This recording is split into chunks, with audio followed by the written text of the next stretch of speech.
Sir संकल्प आप वो बहुत बड़ा शायर था अमीर मीनाई। वो कहता है कि बस एक यही गुनाह है अपना कि हम मोहब्बत से काम लेते हैं। एकमात्र यही गुनाह है हमारा।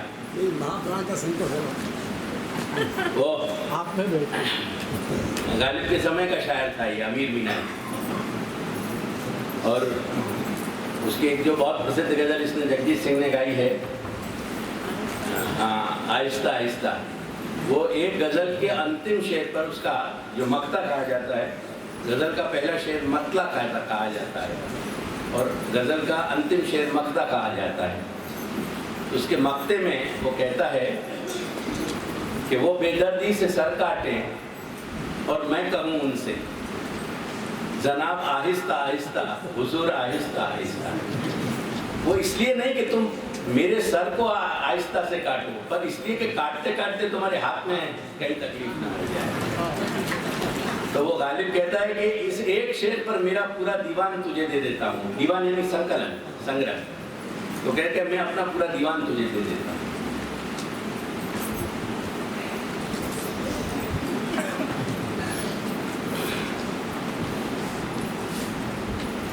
लगाया वकूफ नहीं,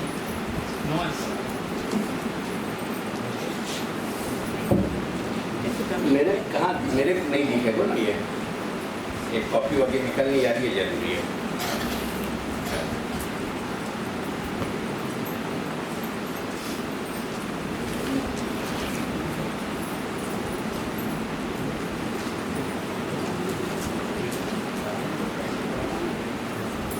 अपनी देववाणी से तो खैर तत्सुख को उससे बेहतर तो कहीं समझा ही नहीं जा सकता, लेकिन अगर उसके बाद किसी का नंबर आता है तो शायरी का नंबर आता है।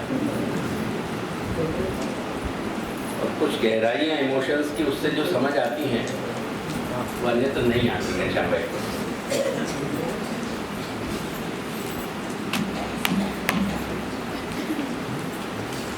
इस युग के एक बहुत बड़े हैवीवेट शायर थे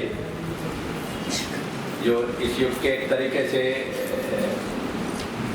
बड़े शायरों में अंतिम शायर माने गए, रघुवीर सहाय फिराक। वैसे खाइस थे जाति के। ये इस पूरे शताब्दी में बहुत बड़ा नाम है।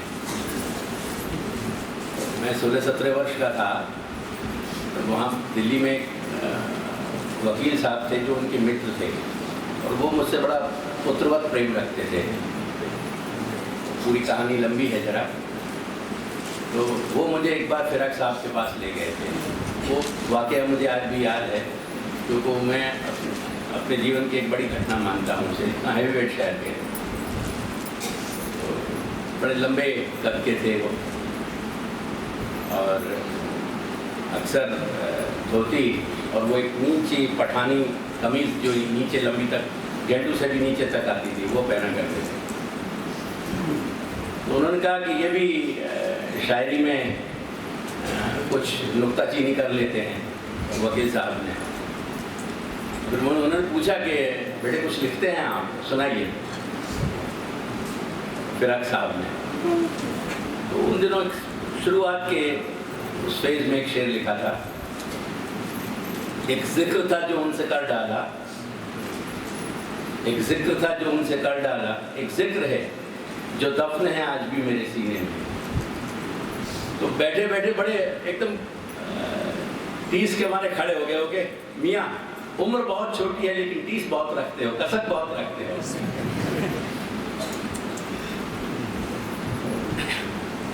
शायरी का मिजाज कुछ ऐसा हुआ करता है, इसलिए वो बात याद इस पे आई कि बस यही गुनाह है अपना कि हम मोहब्बत से काम लेते हैं।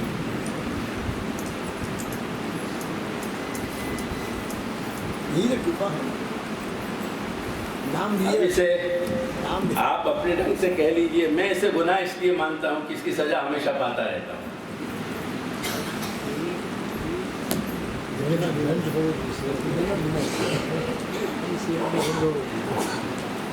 भाई कुछ कांटेक्ट ओके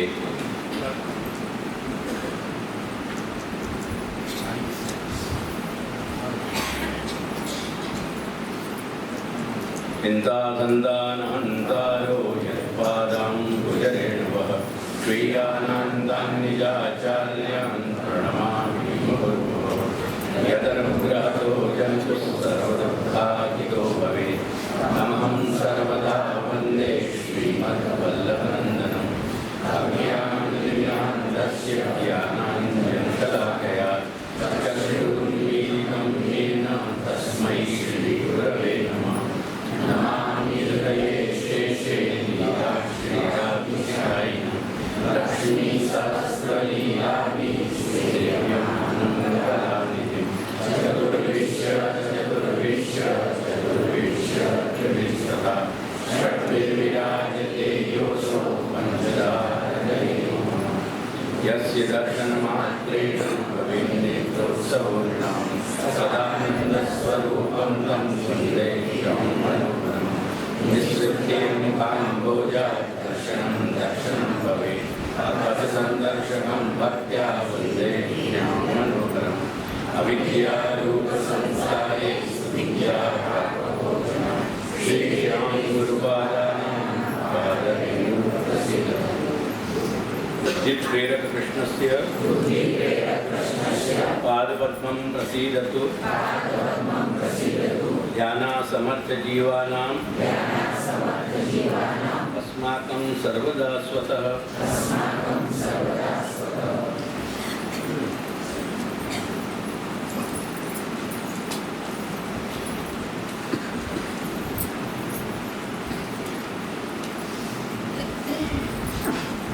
ये कार्यापद की बात अपनी हो गई।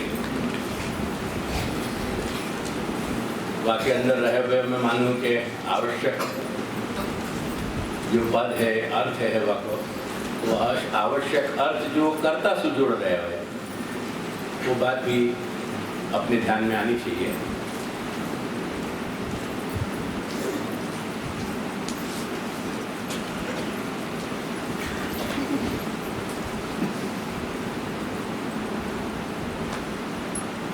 के बाद अपन ने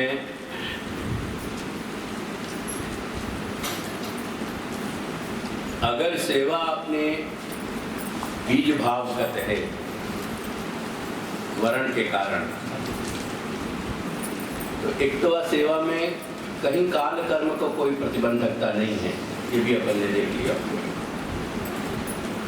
और जो नहीं कर रहे हो सेवा को स्वभाव होने के बावजूद, यानी भक्ति मार्गीय वर्ण होने के बावजूद, बीच में अंतराय वगैरह की भी बात मैंने समझाई, तो वो सब हो सके, जन्म को या जन्मांतर को, ये सब, लेकिन प्रत्यवायी भवती, जो पाप लग रहे हैं वो पाप की भी अपन ने बात देख ली। वहां तक अपन को ठीक है।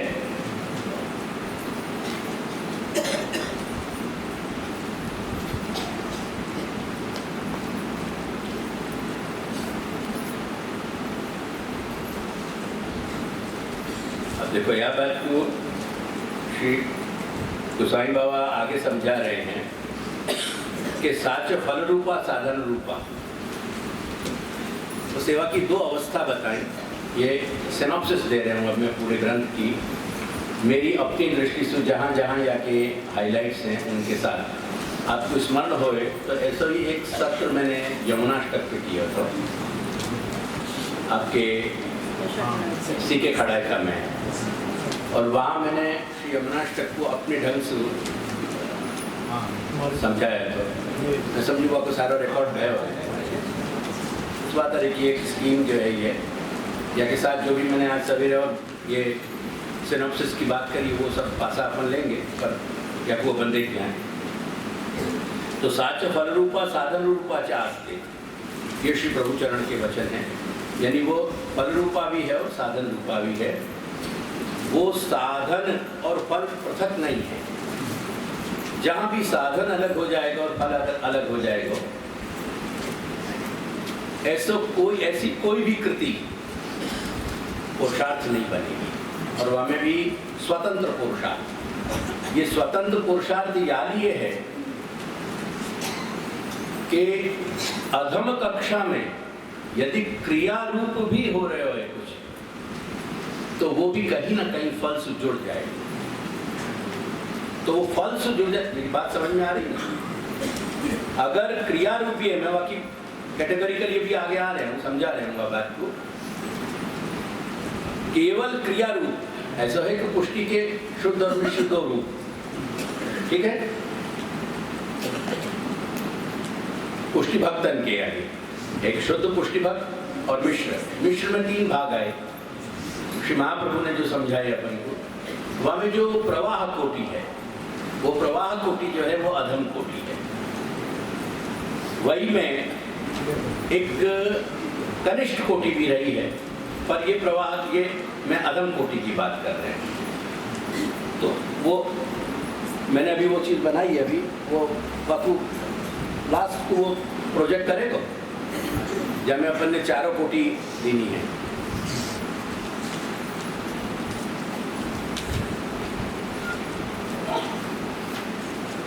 नहीं, ये नहीं, ये भी नहीं, ये चार्ट नहीं। तो जो अधिकार चतुष्टय अपन ने बताया हुआ,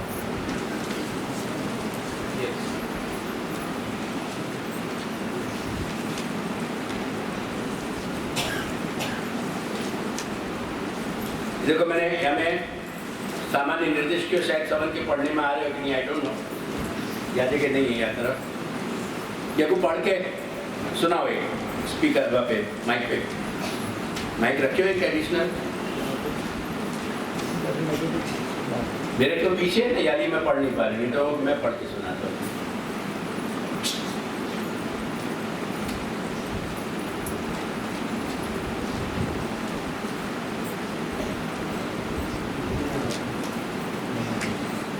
तो कोई भी यहाँ पढ़ो, खड़ा होकर पढ़ के सुना,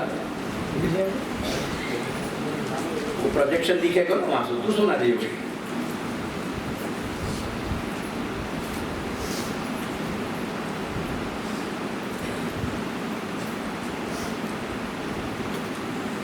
अब वहाँ तो शायद कुछ लगे।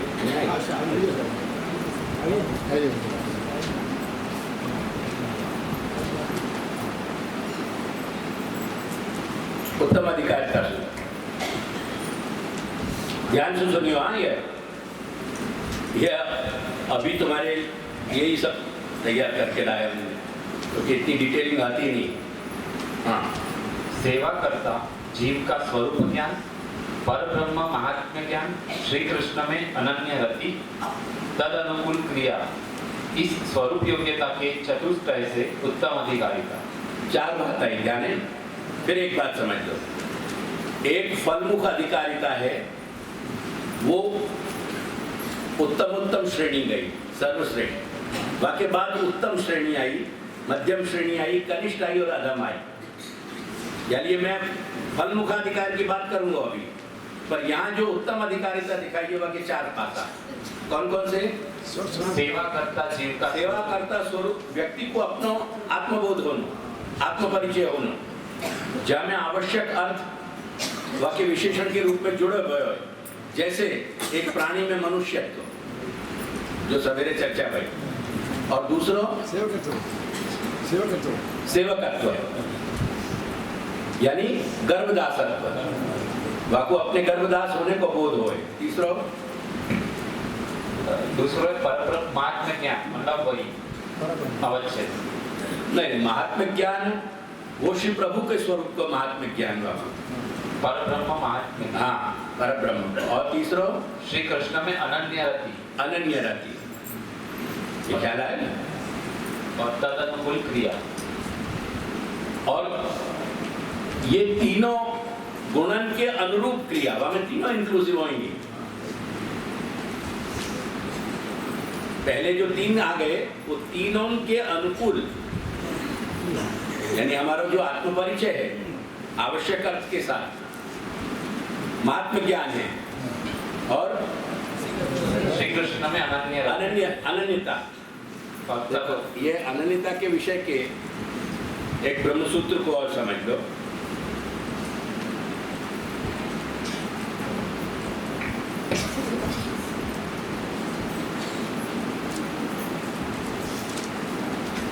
श्री व्यास भगवान कह रहे हैं कि अतएव च अनन्य अधिपति। भगवान चूंकि वर्ण करे ना जीवन को, पुष्टि भक्तन को, पुष्टि जीवन को, जिनके संग वो स्वयं पीड़ा करना चाहे, जो आज सवेरे संकल्प की बात आई, जो ईश्वर को संकल्प है, या संकल्प सुवर्ण भयो, जिनको वर्ण हो गए है, ऐसे लोग ही अनन्यता प्राप्त कर सकेंगे। और देयरफॉर चूंकि वो संकल्प सु अविहित क्रीड़ा करना चाह रहे हो, जो मेरी भूमिका में मैंने सब बातें स्पष्ट कर दी, वो अविहित क्रीड़ा करना चाह रहे हो भगवान, यानी वो अधिपति भी अनन्य लोगन को अधिपति बनना चाह रहे हो, जिनको अन्य संबंध है, ऐसे इनको वो अधिपति स्वामी नहीं बनना चाह रहे हो। ये बात ध्यान रखिए। करके यहाँ कह रहे हैं कि अतएव, वो पहले के अनुसंधान के लिए अतएव शब्द कह रहे हैं, देयरफॉर अतएव च अनन्य अधिपति, वो अनन्य जीवन को अधिपति है। वह अनन्य शब्द को डिफाइन किया जा रहे हो कि ये शाम, जिन लोगन में साधन को विषय या फल को विषय, वो साधन की बात हो या फल की बात हो, प्रभु स्वरूपातिरिक्तम, अपने स्वामी के अतिरिक्त नास्ति, जिनके अंदर ये योग्यता है कि साधन और फल के रूप में वो कोई वस्तु को स्पर्श नहीं करना चाह रहे हैं, वो अनन्य है। और ऐसे अनन्य को अधिपति है ये भगवान। मेरी बात ख्याल आई है? मैं याद ये दिला रहे हूं कि जिन लोगन की मानसिकता कहीं दुर्बल है और जो लौकिक सांसारिक कोई भी संताप के कारण बहुत ज्यादा शेकी हो जा रहे हैं, जिनको धीरज नहीं रह रहे हैं, उनको अपने आत्म परिचय के लिए एक बार नहीं 10 बार विचार करना चाहिए कि वो पुष्टि मार्ग के जीव हैं कि नहीं। अगर अन्यान्य भागने दौड़ने की उनकी वृत्ति हो रही है अपने संतापन को दूर करने के लिए, वो कृष्ण भक्ति के अधिकारी नहीं। अगर कोई भी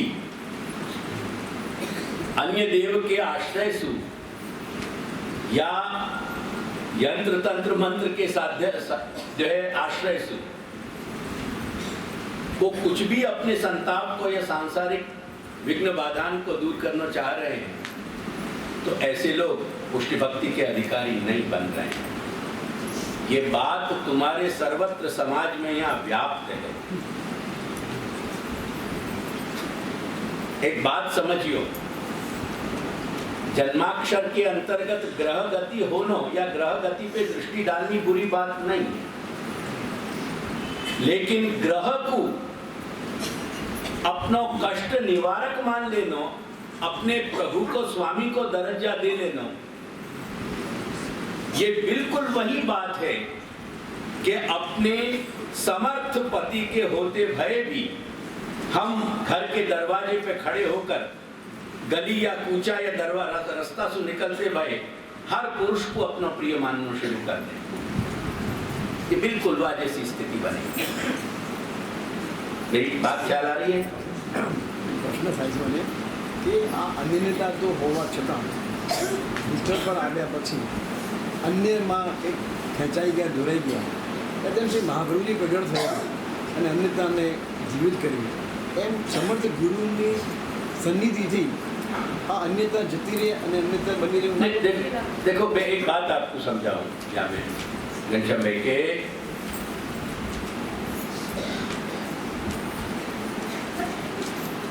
एक भूल हो गए, अज्ञान हो गए, और एक बोध होने के पश्चात भी हमारी आत्मा की जो दुर्बलता हो गई, वो दो चीज अलग है। मैं ऐसी कोई मानवीय भूल के लिए इनकार नहीं कर रहे हूं कि कहीं कोई चीज अगर हमसे भूल बन गई है कोई गलती हो गई है, अज्ञान से कहीं कोई बात घटित हो गई है, वो कहीं अपनी अनन्यता को खंडित नहीं कर रही है।